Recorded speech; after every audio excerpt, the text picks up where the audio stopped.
And how is it going, guys and girls? It's me, Zank, looking back on my channel, and yet again we are here to play DDLC SNAFU, second episode. No, the second episode of today, that is. We are here, I guess, on episode 7 of Sayori's route. I don't think it should take this long, but it's taking this long because I haven't focused on the points I should have, and now things are going south. However, I guess we'll get a way of doing this, and probably the other girl's route will be easier, I believe. Well, without further ado, oh shit, that side, it doesn't look good. Oh well, fuck it. Saturday 23rd. Okay, it's not glitched. Okay. Finishing my usual morning routine of eating breakfast and having some coffee, I lean against the counter thinking about how to spend my day off.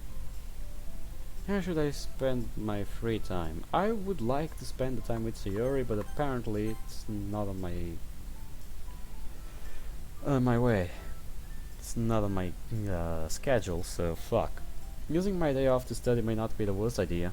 Yeah, we need intelligence to face off with Monica. After eating breakfast, I return to my room before releasing the contents of my book bag onto my desk. None of the material is particularly difficult, which allows me to breeze through most of the notes. Intelligence increased by 4. Yeah, I don't think we'll have that face-off with Monica soon.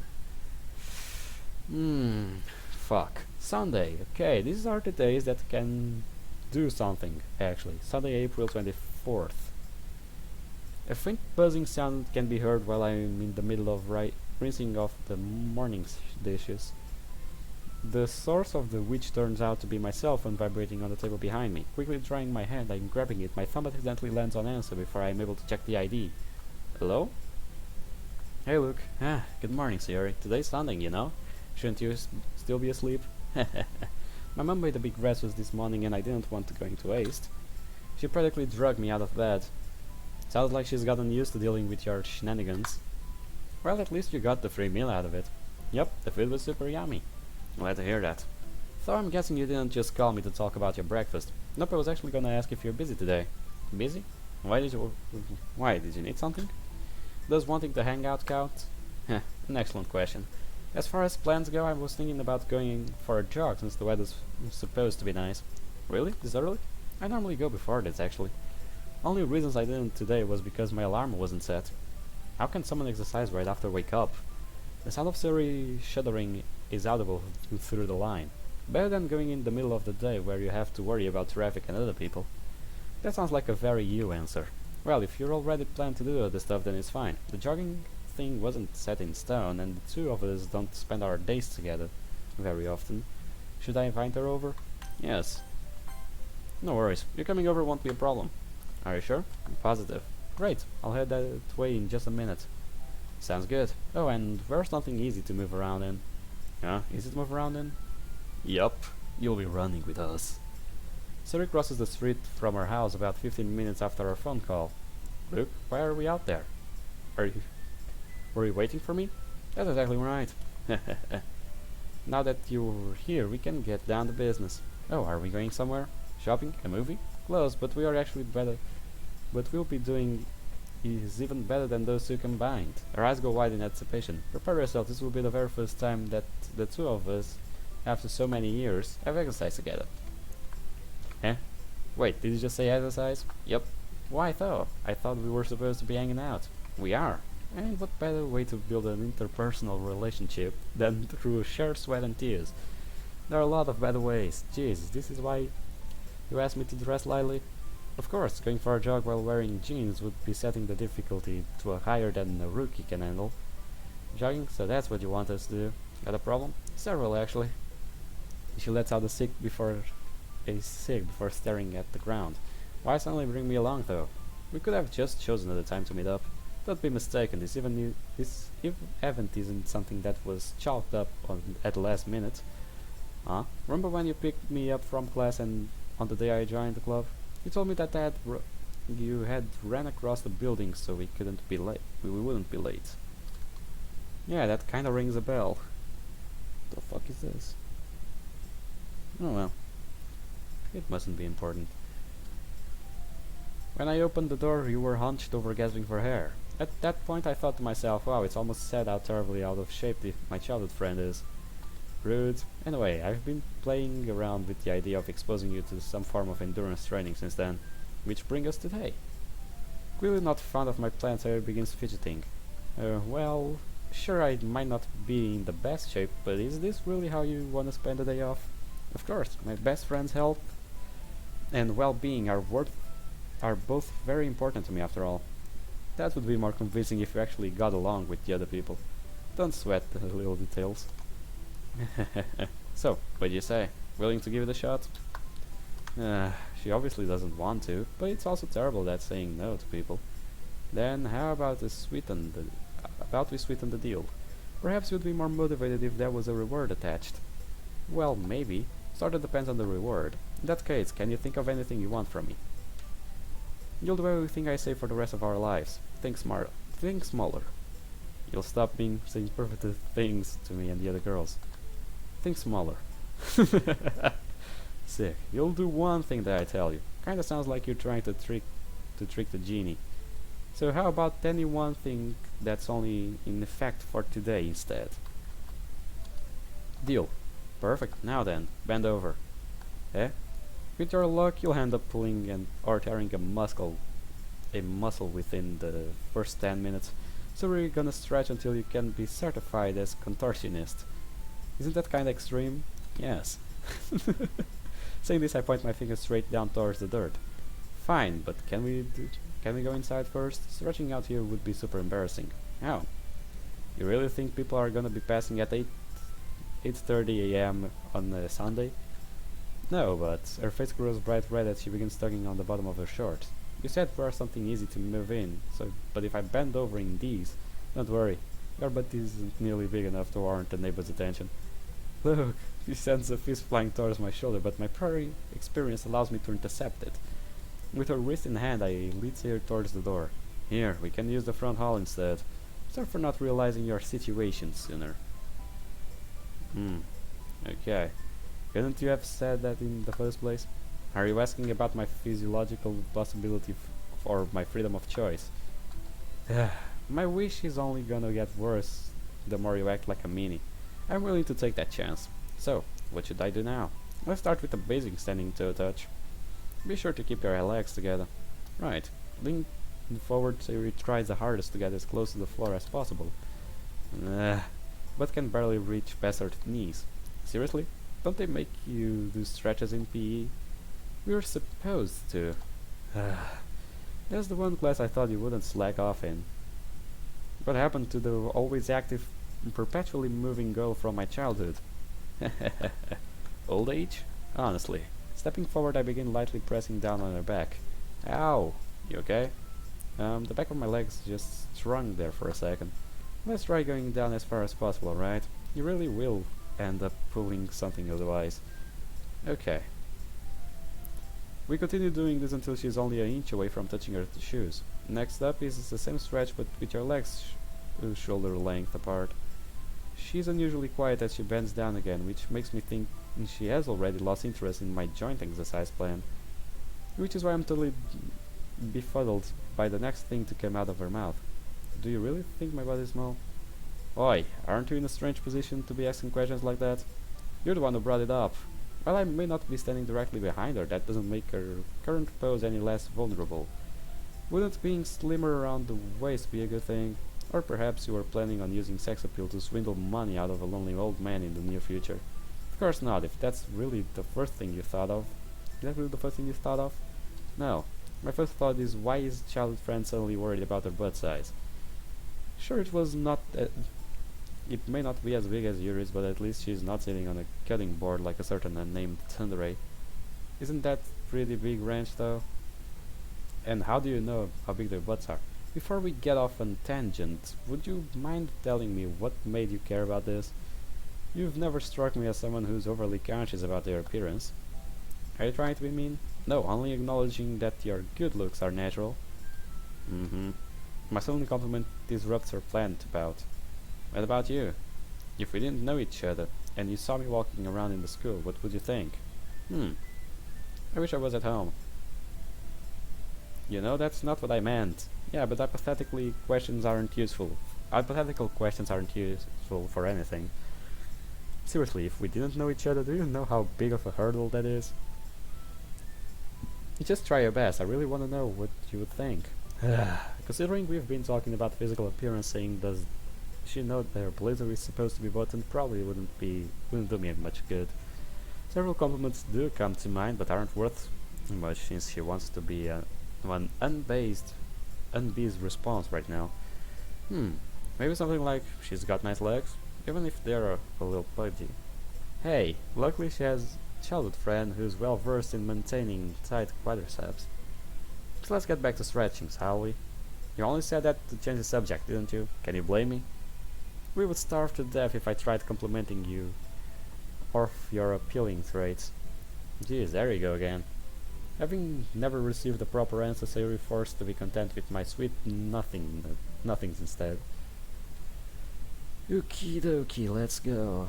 We wasted a lot of time getting ready, which ended up with us not actually jogging until 9:50.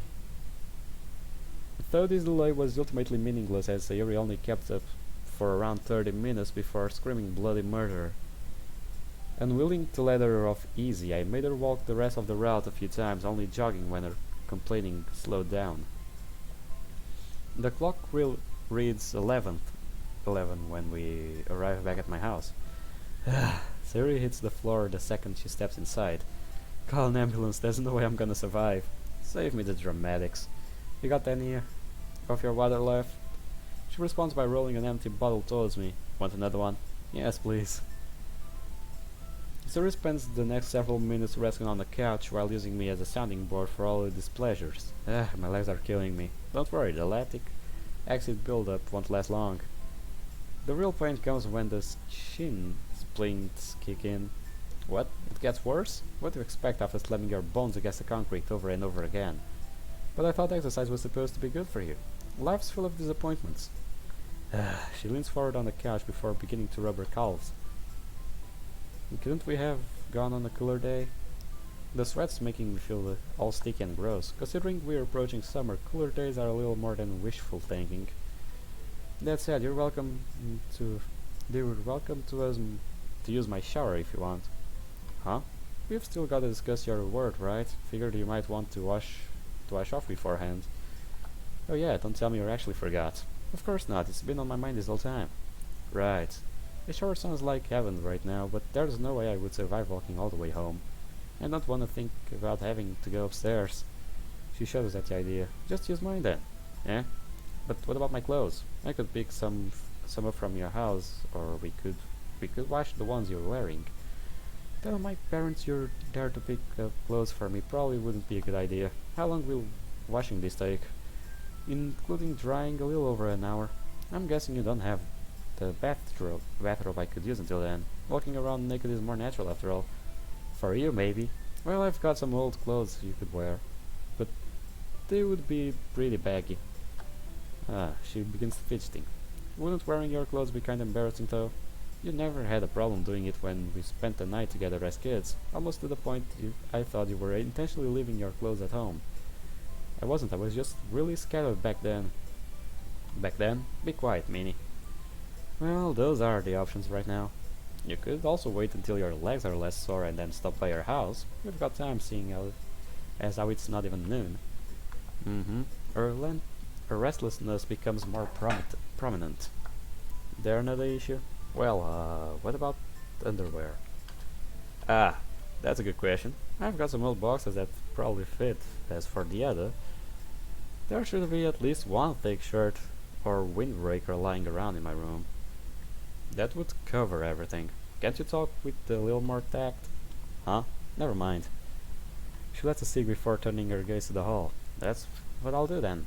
Alright, with this plan laid out, I stand up before heading towards the stairs. Just put what you're wearing in the washer. I'll turn it on after dropping off my clothes. Okay, but you better not try peeping. Obviously, why does everyone assume I'm some kind of sex fiend? They really have to ask. She's not wrong, but she's not right as well.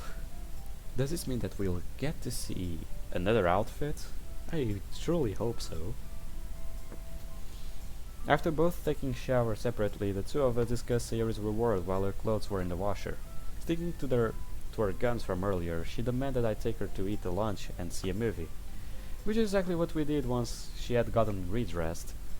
Unlike the attic, the stretching session and the exercise expedition, our outing was relatively peaceful, with the two of us simply enjoying one another's company.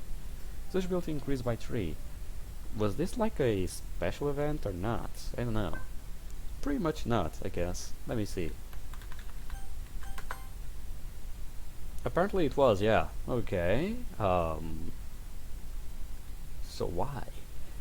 We didn't want more. We need more stuff. We need to do more stuff. Okay, Monday, April 25th. After gathering my things and finishing breakfast, I prepare to leave the house. Who should I walk to school with? Sayori. Fuck Kiba. How did the design meeting go? Design meeting? Yeah, the one Monica mentioned before sending us the pilfer supplies from other classrooms. Oh, right. It all went fine, I guess. The girl Monica brought was super good at that sort of things. Really? Because you don't sound very enthusiastic. That's not true. Her design really was amazing. Then what's with the conflicted expression? Well, to be honest, I don't feel like I actually helped in any way. I mean, I was there, but that's about it. Did Monica at least ask for your opinion on the designs? Yeah, but they were all so good that I ended up saying almost the same thing about each one. Even Kurumi probably started getting annoyed with me. Kurumi? She's the girl Monica was telling us about, right? The one who's vice president of the art club. Yeah, and it's pretty easy to tell why. Between her drawings and Monica's ideas, I felt totally out of place. They probably would have been better out without me. Ow! Stop beating yourself up or... Stop beating yourself up over it, okay? Would you? You're a literature club bureaucrat, not Picasso. And no one's expecting you to offer a profound insight into the process of developing recruitment poses. You see, Monica was able to... Ow! Stop thumping me! We've gone over this before, remember? Comparing yourself against Monica is nothing more than a gold-stamped invitation for disappointment. If you want to prove your value to the club, then wait for an opportunity where you can play towards your strengths. How? Monica's already good at everything. Exactly. Her well-established perfection gives you a great opening. Huh? Seriously? Yeah. Tell me this. How do most people act when they're around our club president? Polite, I guess. Oh, and some people get really nervous. See? There's your answer. She stares at me with all this confusion for several seconds before scrunching her face. I'm totally lost. Think about it. A lot of students, both in our grades and others, see Monica as some kind of unreachable a class star whose exploits demand respect. For guys, Monica comes across as even more unapproachable purely because of how beautiful she is. So you think she's beautiful, huh? You're getting distracted. My point is that a lot of people would have trouble interacting with her normally. Her presence alone could make others think that a literature club has a higher barrier to entry than it really does. You might be right, but what does that have to do with me? Because you're the complete opposite in that respect. Your ditzy aura makes you much more approachable, and you're also incredibly easy to get along with. Ditzy aura? For lack of a better term. Honestly, I can't tell if you're being supportive or making fun of me. I'm only saying you'll be an incredible valuable asset during the club's recruitment periods. Knowing Monica, I'm sure she's already realized this and has asked you to greet and speak with any potential members. How would you know that? Because it's obvious. You're clearly more suited for PR than anyone else in our club. You really think so? Of course. You pulled off becoming friends with me after all. Handling normal, well-adjusted people should be a walk in the park. She seems conflicted for a moment before smiling softly. Maybe you're right. If it's for the club, then I have to try my best. That a girl. Sayori's mood steadily improves as I begin stroking her hair. I get the feeling there might be an opportunity for us to grow closer soon. You say that, but it never happens. Why? Everyone's already tending to their own devices when I enter the club room. I suppose I could use the meeting to talk to Sayori. I don't care about Monica right now, because the intelligence rank isn't beyond good, so... Yeah, no. Not right now. Talk to Sayoski. Let's go. A strong pressure of positivity begins crushing me, not longer after setting my things down. Look. Sayori. Oh, are you excited too? No, more than normal. I just assumed you were following some new social trend that involves repeating person's name and figured I would play along. You're not exactly right, but it's nice seeing you with some energy for once. Would you mind not making me sound like some lethargic old man? And what's with all the spunk anyways? Don't tell me you've started down the path of recreating the drug use. Of course not. Recreational drug use? Huh? Sounds like the two of you are having an interesting conversation. It's not what it sounds like. That was some incredible timing though. Or have you actually been eavesdropping this whole time? A good magician never reveals their tricks. Right, so, did you need something, or were you just hoping to score yourself some free samples? An interesting prospect, but I'm afraid it's the former. I actually came to ask a favor. A favor? You're our president, right? Wouldn't asking us for something be considered more of an order? Try not getting too caught on the semantics. Stop being so picky, look. We'll be happy to with whatever you need, Monica. Great. My request involves the posters we've been discussing. Is there anything wrong with them? Quite the opposite. The process of getting them designed is actually going rather well. Then what do you need us for? An old friend of mine is coming here to draw some rough sketches of our next day off. But since there are almost no art supplies kept in here, I was wondering if the two of you could go grab some from other classrooms. Hold on a second. Did you just say you're having someone come over to the clubroom on the day off? Is that even allowed? It is when you've got these. She pulls out her keyring lined with what I can only assume are copies of various classroom keys. Honestly, you said a friend of yours is doing the outline, right? Are they a student here? Of course. She's a second-year girl and current vice president of the art club. We got to know each other through her sister, who used to be on the volley team. It's amazing how many people you know, Monica. Not at all. As a club president, I'm expected to network with others whenever possible. What's this? A try-hard acting humble? Must be the opposite day. Was there something you wish to add, Luke?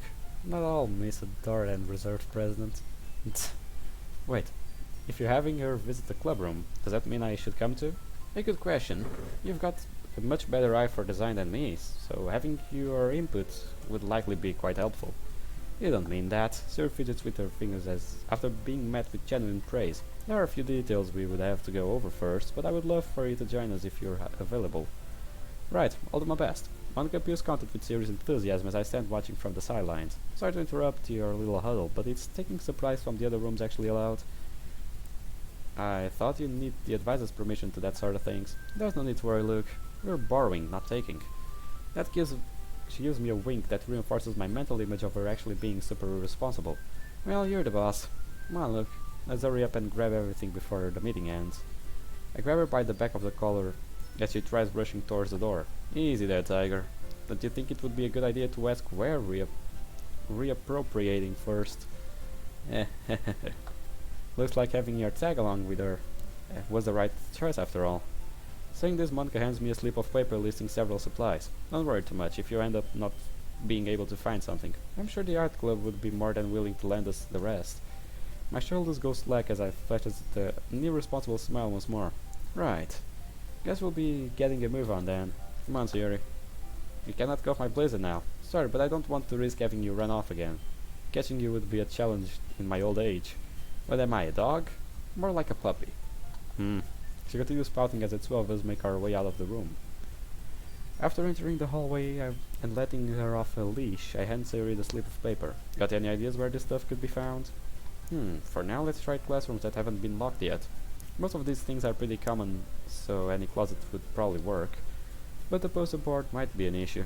I can't remember the last time I've seen one just lying around. Why are you looking at me like that? Sorry, it just seemed really competent there for a second. Competent for a second. Guess I was just caught off guard. Meanie. I'm the vice president for a reason. Isn't that because you were the first person to join after Monica formed the club? Wait, seriously? I was just guessing. Well, you're wrong. You're totally wrong. Anyways, let's hurry up and go. We're wasting time by standing here. Apparently wanting to drop the subject, Sayori begins strutting through the hallway. Oh, lucky. She flashed me a smile as we find a room that is both empty and unlocked. Ready to begin our operation, Lieutenant Luke? On your orders, Sergeant Cinnamon. Going along with her game, I follow Sayori stealthily approaches the closet. Let's see. Markers checked, colored pencils check. Good memories and lots of fun in progress. Does it actually say that? Nope. Honestly. Oh shoot. Our goofiness is interrupted by the sound of something smacking against the floor. The culprit doesn't remain a mystery long, however, as a handful of crayons soon roll into my foot.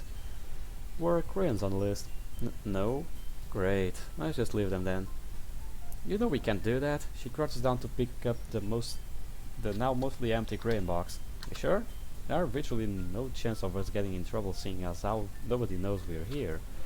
Best case scenario, our mistake makes someone think the room is haunted and they spread rumors. This class becomes famous and we're left with a legacy for after we graduate.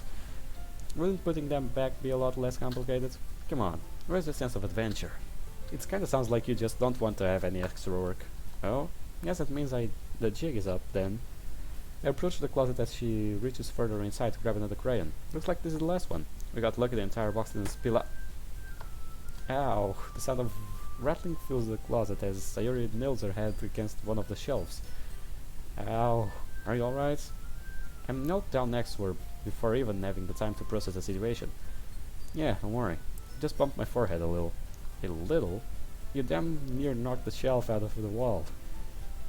Here, can you turn toward me a bit? Okay. Thumbnail. Neat. She faces me while keeping her hand clutched to the spot where the collision took place. Wait, I didn't take the print. Okay. Now it's stuck. Okay. She faces me while keeping her hand clutched to the spot where the collision took place. Can you move your hand? How does it look? There's a bright red mark and some light swelling. If only I had something cold to... My grumbling proves useful as a bulb soon lights up in my head. Stay right here for a minute, alright? I'll be right back. Wait, where are you? Try not to move around too much. She watches in confusion as I dart out of the room. I return within 2 minutes to find Sayori picking up the nearby crayons from her spot in the floor. Didn't I say to not move around? I don't want you slipping on them when you got back. Between the two of us, you don't have to worry about me being the clumsy one. That's a good point. Here, can you move your hand again? Yeah. There appears to be a bit more swelling than before, but nothing super serious. What's that? A bottle of apple juice. This was the only thing cold and solid I could think of. Here. She makes room for me to place the impromptu ice pack against her head. Well, this time she didn't try to drink it, so I'll take that as a win. Try keeping it pressed in this spot, alright? Just be careful not to apply too much pressure. Thanks, Luke. Sayori smiles at me weakly as she takes hold of the bottle. This is kind of funny, don't you think? Sorry, but seeing you get hurt doesn't exactly tickle any of my funny bones. Makes sense. That's not what I meant. It just feels like we've been in this situation before, you know? You mean, well, when we were younger? She gives a light nod. I suppose so. You were always dragging me around back then, never giving me the moment to rest, constantly getting us in trouble. You don't have to say it like that, Meanie. Don't worry, I wasn't trying to berate you. Quite the opposite, actually. Huh? You constantly tried new things. Was never afraid to meet new people and always wanted to make someone else happy.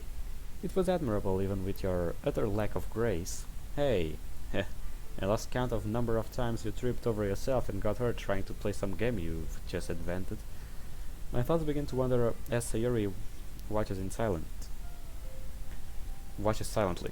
You seemed so unstoppable to me that I would fly into panic whenever you got the slightest injury. I even remember learning a bit of first aid purely because of you. First aid? Yeah, which as much you did for me, the least I could do was help keep you on your feet. The corner of her lips begin quivering as she listens. You okay? The pain's not getting any worse, is it? No, sorry, I'm fine. Just forgot to blink. She uses her free arm to wipe her face before looking back up at me. You really give me too much credit, Luke. Like you said, I was always dragging you around, making you play silly games, making you into trouble. That was pretty selfish of me, huh? Seeing a familiar shadow fall over her face, I knelt down before placing my hand on hers. You're wrong. Between the two of us, I was the selfish one, relying on you so heavily without being able to give anything in return. You're exaggerating. I really didn't do. She's cut off as I squeeze her hand. You know my situation better than anyone, Sayori. I can honestly say that if you hadn't been with me all those years, well, my words now could permanently alter my relationship with Sayori. There's a chance I could be dead. Don't say that. I flinch as she suddenly shouts this.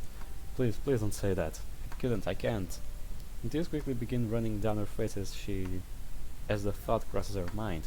Sorry, I didn't mean to make you cry. Shifting my position, I sit flat on the floor before placing my hand on her shoulder. Maybe that wouldn't have happened, but I still want you to know that how much you've helped me, how important you are. After wiping her eyes once again, she turns to face me with a solemn expression. Are you sure? I thought you didn't like talking about how things were back then. You're right, I don't. My chest is already beginning to hurt just from the thought of it.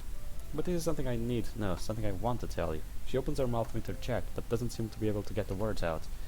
Back then you were one of the 2 people who made waking up every morning tolerable. No matter how bad things got at my house, just knowing I would get to see you was enough to keep me happy. Your games, your family, your joy, everything seemed too good to be true. Like it was all a dream I was bound to wake up from. Without you, I would have nothing left when I lost her. The other one supporting me. My chest feels like a vice grip at this point, but my stubbornness managed to keep getting the words out.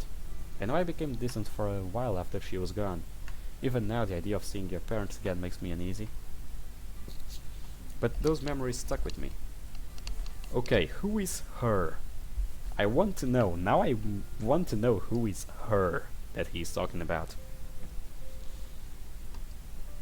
It's like what, he has a sister, or Sayori had a sister, something happened to her, what's going on? But those memories stuck with me. I could move forward knowing I would be able to see you again once things had calmed down. I had never experienced that or didn't have those memories to latch on to. A rush of bitter memories runs through my mind, causing me to falter for a moment. When a person has no reason to live, doesn't it make sense for them to just die? Please don't talk like that, Luke. If you were... Tears once again begin floating from down Sayori's face. Sorry for making you cry, but this is something I needed to tell you. Promise me, Luke. Promise that you'll never go away. Promise that you'll never leave me alone. Even though I know exactly what she wants to hear, I'm slow to respond. Watching her eyes grow more watery with my silence causes me to slip into my usual routine. Sorry, but that's not something I can promise. There are too many unknowns to say for certain whether I'll always be around or not. Our rationalizing is stopped as she begins shaking her head. I won't let you go until you promise. Her conviction makes me happy, just also unbearably sad. How would she react if I were to suddenly disappear? Does she really rely on me as much as I do on her? As I begin pulling away, she stays true to her word and tightens her grip. Thank you, Sayori. Huh? Very well. I promise not leave you so long as you wish for me to be by your side, considering the massive debt I accrued from relying on you all these years. Agreeing to something like this is the least I could do. You really mean it? I do. Getting the answer she was aiming for, Sayori leans back and begins wiping her face. Thanks, Luke. And don't worry about me wishing for you to leave, because I want the 2 of us to be together forever. Forever, huh? Suppose that's not totally impossible given how long it's already been. But the novelty of knowing me will wear off eventually, so I hope you're prepared. I like Luke just the way he is. After setting the bottle of juice to the side, Sarah leans over and continues picking up the crayons. Here, I'll handle these. You take some more time to recover. I'm fine. The cold made most of the stinging go away. Still. You seriously don't have to worry. Here, take a look for yourself. She brushes aside her bangs to give me a clear view of her forehead. So, what do you think, Doc? Looks kinda like a unicorn suffering from brittle bone disease. Isn't that a bit too specific? Honestly, this is why I said to take it easy. Sorry, I take the box of crayons from her before beginning to pick up the remaining loose ones. You'll be in charge of carrying everything back, okay? Otherwise, OSHA may find out about your injury and fine me for workplace safety violations. Yes, sir. Anything to keep the feds at bay. Heh, that a girl. Sarah slowly rises to her feet and begins rummaging through the closet for any listed items. The only things we're missing is posters. Should we try looking in another room? Heading back after this would probably be a better idea given the time we've already wasted. Being short on supplies will also give Monica a chance to flex that class star authority, which she seems so fond of. I think you might have the wrong idea about her. Once our clothes Our closet raid and crayon collection have been completed, the two of us sneak out back into the hallway. The club president eagerly greets us upon our return. There you two are. Were you able to find everything alright? For the most part. Though we didn't come across any posters. Sayori then and I set down our plundered goods onto the teacher's desk. That's okay. You were gone for so long that I've begun to worry something bad may have happened. Sorry, even though I said you could trust me, we still ended up spending half of the time on the floor. Oh? So you have that kind of relationship after all, huh? No, we don't. She just doesn't pay attention to her wording. By wording, Sayori looks totally at loss, as Monica gives us a mischievous grin. Then, was there any reason for the two of us ended up on the ground? I put at Sayori's forehead. The vice president here decided it would be a good idea to toe-to-toe with the closet shelf. Needless to say, she lost. Sayori pulls her hair aside to flash a slightly swollen battle trophy. Oh my, are you alright? I'm fine. Luke was there to take care of it. She looked at me with curiosity. I broke the shelf off the wall. That's not true. He gave me this. She holds up a bottle of apple juice. A bottle from the vending machine. Oh, you used it as an ice pack. Quick on the uptake as usual, I see. Guess that much should have expected from our all-knowing president. Anyway, while it's unfortunate one of you was injured during the operation, this will be a big help. Thanks. No problem. With our mission having mostly been a success, Sayori and I spent the remaining of our meeting discussing the posters they intended to make. Sociability increased by 5. Did our relationship with her grow? At least a slight bit? Like, please? I'll probably make a third episode because I just want to check the appeal real quick. Oh, I see. So any interaction we have with her that goes beyond the 10... Oh, so it goes back down then.